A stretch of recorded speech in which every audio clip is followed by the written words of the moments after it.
Assalamualaikum dan salam sejahtera. Teruja untuk membeli 10 jongkong emas pada harga murah iaitu RM122,000. Bagaimanapun, mangsa yang juga seorang lelaki berusia 31 tahun diperdaya seorang saudagar emas yang juga turut menyamar sebagai ahli perniagaan. Malah lelaki itu turut dikehendaki polis dengan rekod 10 kes membabitkan penipuan yang sama. Ketika ditemui, suspek memberikan pelbagai syarat, namun selepas dipenuhi, suspek cuba menghilangkan diri dengan memberikan pelbagai alasan menyebabkan mangsa terasa dirinya ditipu. Bagaimanapun, mangsa sudah membuat laporan polis dan siasatan lanjut sedang dijalankan. Dan laporan itu tadi membuka tirai kalender jenayah untuk minggu ini. Si wang yang Chinese ni dia bagi tahu saya suruh letak duit dekat dalam beg dia. Kan. $32,000 tu kan. Lepas tu bila saya dah letak, saya tanya mana barang saya kan. Dia kata bagi dia masa 2 minit untuk pergi naik atas untuk dia pergi ambil lah kan. Jadi saya tak benarkanlah. Pasal apa, dalam cara saya you kena bagi barang baru saya bagi duit. Seorang lelaki kerugian RM122,000 selepas diperdaya seorang lelaki untuk membeli jongkong emas dalam kejadian di sebuah bank di Jalan Sultan Ismail, Kuala Lumpur. Mangsa yang hanya mahu dikenali sebagai Rizal, 31 tahun, memaklumkan dia dikenalkan dengan suspek oleh rakan perniagaan emasnya yang sudah dikenali sejak 2 tahun lalu. Rakannya itu memberitahunya suspek mahu menjual 10 jongkong emas dari Singapura dengan harga berpatutan. Bagaimanapun, selepas menyerahkan kesemua wangnya, jongkong emas itu gagal diserahkan kepadanya selain suspek turut melarikan diri dengan memberikan pelbagai alasan. Merasa dirinya seperti ditipu, mangsa kemudian membuat laporan polis di IPD Kajang sebelum siasatan dilakukan bahagian siasatan jenayah komersial IPD Dang Wangi. Sementara itu, pihak IPD Dang Wangi mengesahkan kejadian dan siasatan lanjut sedang dijalankan, terutama bagi mengesan suspek.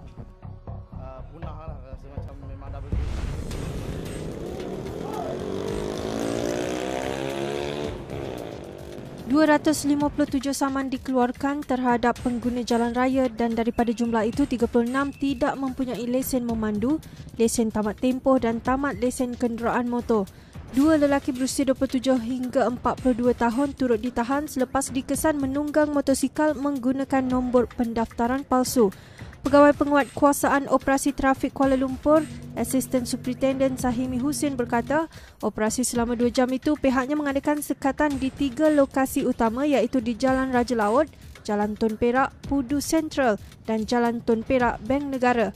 2 lelaki yang ditahan disiasat mengikut Seksyen 108 Akta Pengangkutan Jalan 1987.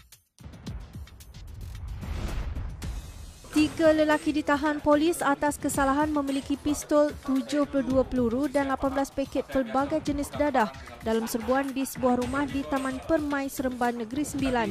Dalam serbuan 6 petang itu, pasukan anggota polis bergegas ke lokasi selepas menerima maklumat awam mengenai kegiatan suspek. Pemeriksaan turut menemui 72 peluru dan 3 kelongsong dalam bilik di rumah berkenaan. Polis merampas semua barangan larangan itu dan suspek ditahan reman bagi membantu siasatan. 4 lelaki ditahan selepas didapati menyeludup masuk 2 ekor orangutan dari Medan, Sumatera, Indonesia untuk dijual di negara ini pada harga RM20,000 seekor.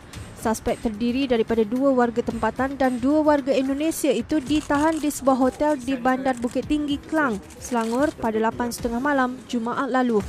Pengarah bahagian Penguatkuasaan Perhilitan Abdul Kadir Abu Hashim berkata, orang utan itu disyaki diseludup masuk melalui jalan laut. Orang utan jantan dan betina itu dianggarkan berusia kurang setahun. Seorang suspek warga tempatan berusia 35 tahun dipercayai menggunakan laman sosial bagi tujuan mengiklan dan menjual hidupan liar di seludup. Mahkamah Tinggi Georgetown Pulau Pinang menjatuhkan hukuman gantung sampai mati kepada seorang peniaga ikan bakar kerana didapati bersalah mengedar dadah 2 tahun lalu. Tertuduh Hafiz Saiful Sauri Yaakob, 30 tahun, didapati bersalah dan dijatuhkan hukuman penjara 4 tahun serta 4 sebatan. Dadah ditemui dalam peti pertolongan cemas manakala terdapat alat penimbang dan beg plastik di katil tempat tertuduh berehat. Tertuduh yang cuba melarikan diri ketika serbuan didakwa mengikut Seksyen 39B-1-A Akta Dadah Berbahaya 1952 dan Seksyen 12-2 Akta sama.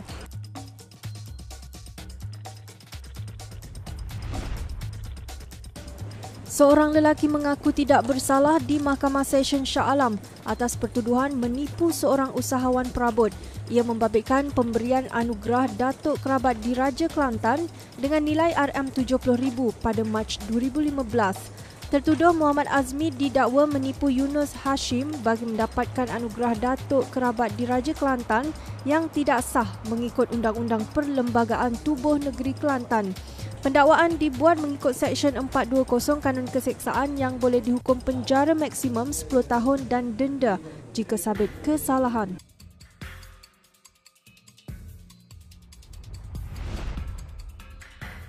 Dua beradik dan seorang remaja perempuan bawah umur ditahan selepas dipercayai terbabit dengan dadah dalam kejadian di sebuah rumah di Kampung Dalam Ruku, Semerak, Pasir Putih, Kelantan. Dalam operasi 2.30 petang itu, kesemua yang ditahan berusia antara 14 hingga 23 tahun.